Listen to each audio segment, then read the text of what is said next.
Magandang gabi po mga kaibigan, no? Ito, sa after ng Holy Week, meron tayong natanggap na panel gauge po na gagawin ngayon. So ngayon po ay araw ng Martes, April 22, 2025. So, okay. So ito po ay nagpa-ship po ito nung April 10. So medyo matagal na rin po nagpa-ship. Usually po pagka mga taga Cebu, usually mga 2 to 3 days lang po. Eh, inabot po ng Holy Week or holiday, kaya medyo tumagal, inabot po ng 1 linggo mahigit. So, buti na lang po ito, nagagawin na po natin ngayon. No? So, shoutout po kay Boss Esmeraldo Senarillos. So, from Lahug, Cebu City. Sir Esmeraldo, salamat po sa inyong tiwala. Okay. So, ngayon, ito po ay panel gauge ng Innova. So, ang issue po nito ay ito ng mga ginagawa po natin, lockout po siya. So, papalitan po natin ito ng mga pyesa, no? At the same time, pati po yung LED. Papalitan na rin po natin yung LED, no? Para isang gawaan na lang po. So, ngayon, inspectin po muna natin, no? Okay. So, ayan po, makikita po ninyo itong panel gauge po niya, itong plastic cover po, mukhang bago po siya, no? Meron po siyang cover na makapal ng plastic. So, I don't know kung bagong ganito o nilagyan lang po ng ganito. So, anyway, at least safe po siya, no? So, wala namang pong any crack na nakikita ako. So, buksan po muna natin, no? Tanggalin natin.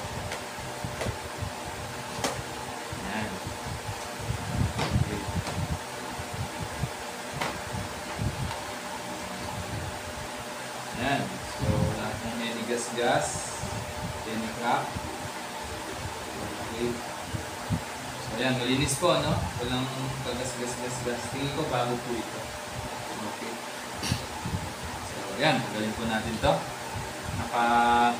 Naka-clip lang po ito, mga bossing, no? Yan. Tingnan natin yan. Okay. Meron lang yan 2 screw sa likod. Naimon natin yung screw. Kaya pala yung screwdriver. Tapos ko muna. Okay. 2 screw lang po ito mga kaibigan. Sa likuran. 2 screw lang.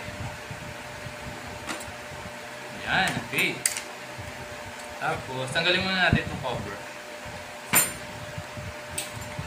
Itong cover sa harap.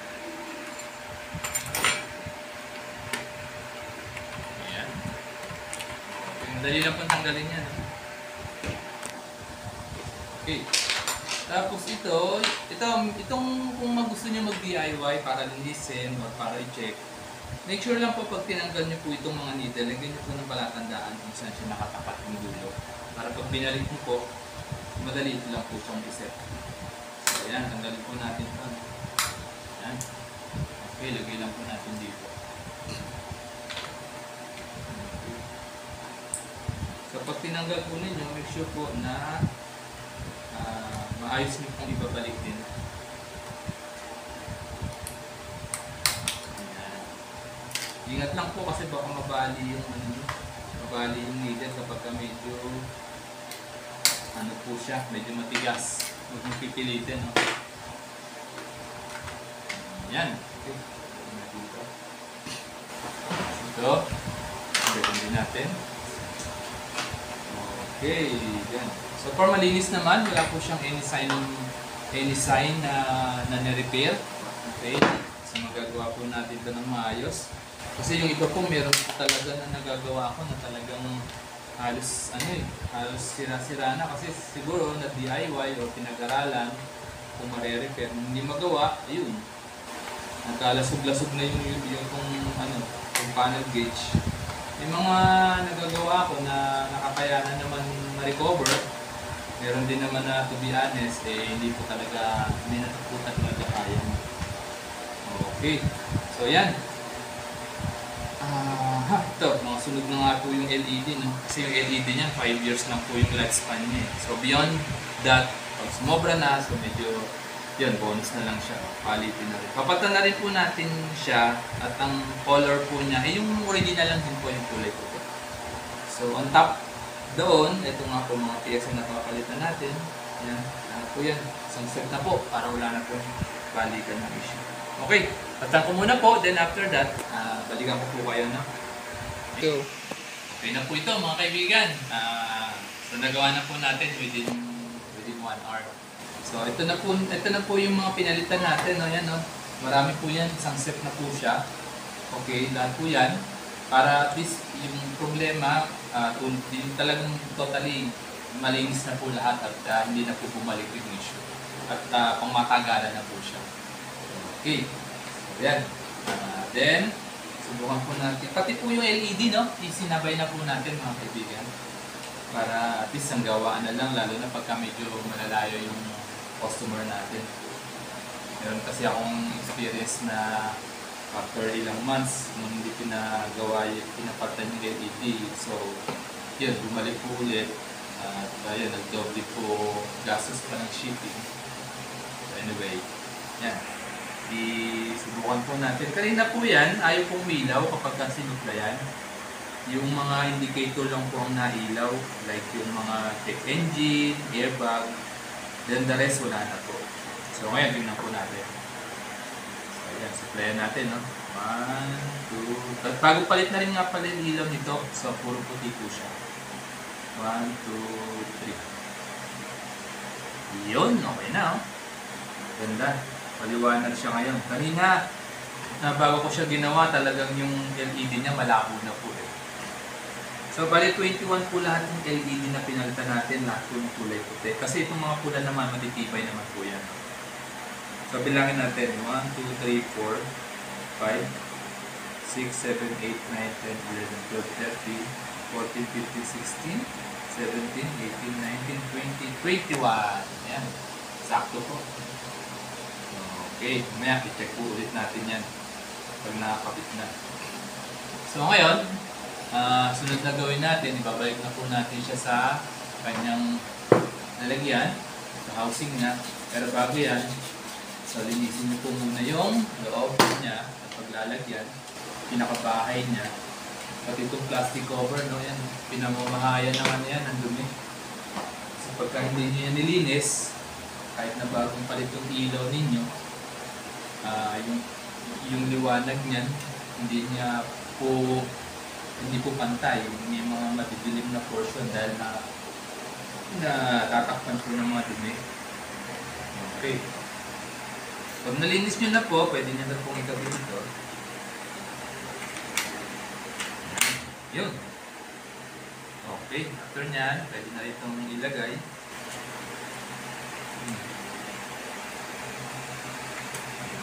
Yun. Tapos, yung LCD, ito.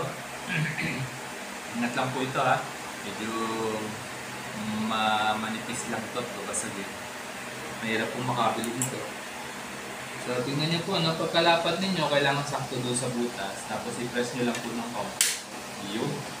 Ingat lang po. Pagka ibinaba nyo po yan, make sure po na hindi mababali yung paa.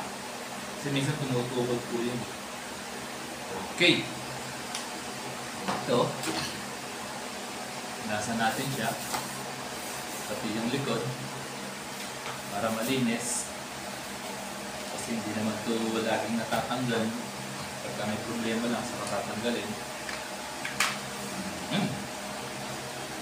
Okay, then, ibalik na po natin yung kanyang needle.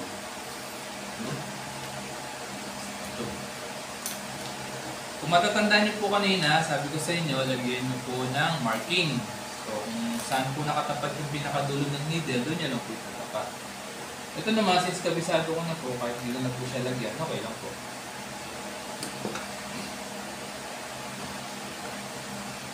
Ito, sa kabila. Ayan, sa dulo po muna yung unang setup niya, tapos ilalagay niyo po doon, kung saan niyo po siya ginahitan. Yan. Tapos ibawan niyo po ng konti. Konti lang naman.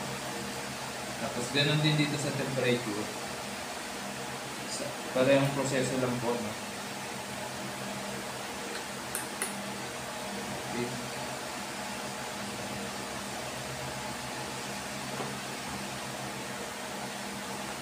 Yan.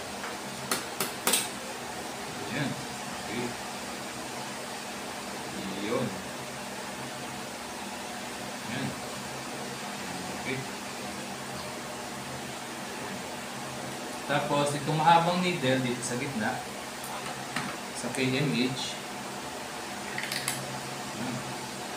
Tapat nyo lang ito, walang problema to kahit di nyo guhitan kasi nakatapat lang naman yung sa zero. Hindi kayo maliligaw dyan. Okay. Ayan. Tapos ito, tapat dito sa zero.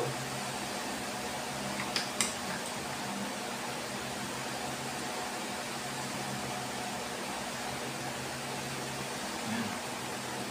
Sumobra. Lagyan lang natin zero. Ayan. Okay. Good na. Ayan. So, ang gawin nyo po, ikot nyo po siya 360 degree. Okay. Check nyo po, pakiramdaman nyo kung may nasayad, no? Kasi minsan pagka sobrang baon natin, may sumasayad siya eh. So, pag sumasayad siya, may mga tendency po na pagka umandar na po siya, hirap na po siyang makaangat or makabalik kasi nga po, naka-stuck na po siya dahil nasayad nga po siya. So, iangat nyo lang ng konti. So, yan. Na naman pong nasayad, so okay na po ito. So, kung mapapansin nyo, ilalagay ko po siya dito sa pinakadulo, no? Yan sa taas. Ganyan po yung initial setting yan. Kasi kailangan natin yan nakaganyan para mamaya malaman natin kung magka-calibrate na po siya.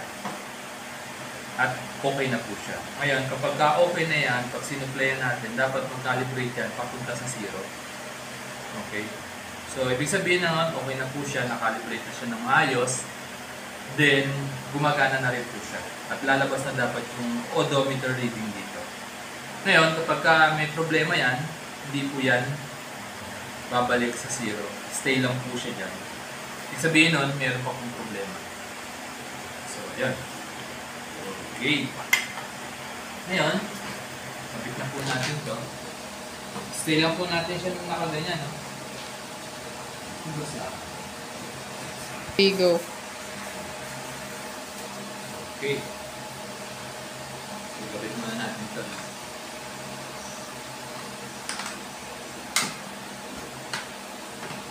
Yan. Okay. Tapos, ito po, since ito naman po bihira pong linisin, bigyan nyo ng acrylic cleaner siya. Yan. Para makintab. Okay. Para mukhang bago siya. Pero ito mukhang bago.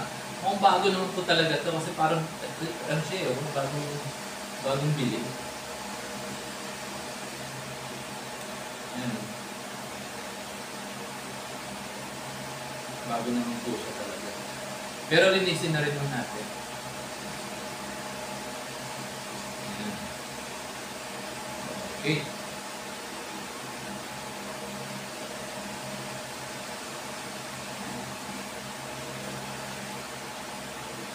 Yan. Tingnan nyo po kung mayroong mga maliliit na himulmul dyan. Kasi pag naikabit na po yan, medyo mahirapan na tayo ano yan, tanggal. Okay na, good to go na. Ikabit lang natin siya dyan. Okay.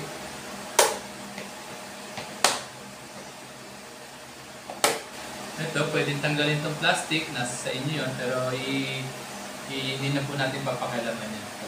Kasi suporta din po siya. O, yan. Okay. So, dapat yan, gaya ng nabanggit ko kanina, bababa po yan. Kakalibrate yan ng kursa. At dapat umilaw na po.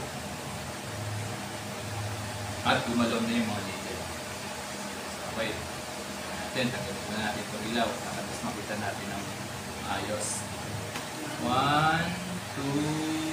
3. Diyan. Bababa yan. Yun, bumaba na oh. Yan, okay na ho siya oh. Ganda, liwanag oh. Buhay na buhay.